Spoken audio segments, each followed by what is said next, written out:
This is a culture of E. coli bacteria. Now, E. coli can sometimes be harmful, but this particular strain was designed by a lab and it's completely harmless. Okay. All our participants will be immersing their hands in this stuff, and it'll create a consistent bacterial load for all our testing. It's all hands to the pump. Now, flip them. As Jamie applies the same amount in the same way to get the same bacterial load. Excellent. And with that, the mother of all washing wipeouts can begin. All right, first person, please.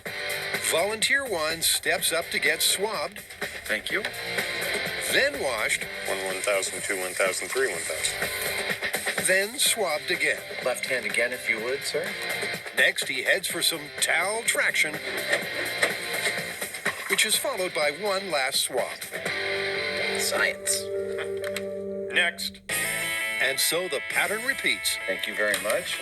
as all 16 volunteers get sampled before washing, Excellent. after washing, Thank you. and after towel drying. Excellent. Thank you. Thank you. To say it's a little repetitive is an understatement. Thank you. Excellent. Thank you. But to really see a pathogen pattern, a solid sample is essential. 48 pieces of data down. Nice work. Thank you. With 48 swabs, the guys are exactly halfway through. So it's onwards and upwards. Here we go again. With the bacterial load reloaded, the entire swab mob hits the washroom once more. Very strange.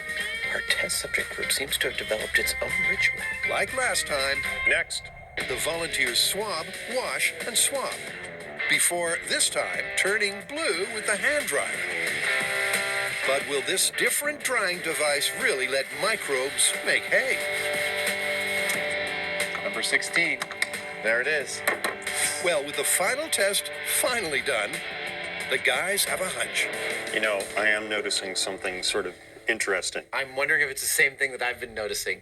Well, I'm smelling the odor of the growth medium a lot more now because the air dryer's aerosolizing this stuff, I think. And I didn't smell it before with paper towels. I'll tell you what I've been noticing. I notice a lot more wet hands. See, it takes longer to dry your hands with the air dryer, but people aren't taking that extra time. Thus, they're coming back here, and their hands are wetter than with the towels. Both the smell and the clammy hands suggest that the dryer is not eliminating pathogens from people's palms. But what does the data say? Here it is. All of our data gathered from 16 test subjects on both the air dryer and the paper towels. 96 pieces of data in all. And this isn't everything that we're gathering today. Because we're not just concerned about spreading bacteria on people's hands. We're also going to test the immediate environment around where they dry them to see what, if any, bacterial spread there is there as well. So Adam gets down and dirty with one final swabbing sequence But there's a lot right here. as he collects 10 samples from identical points in each bathroom. Well, let's get these back to the shop and start growing some bacteria. I've got my incubator warm and ready to go. That sounded creepy. Let's go.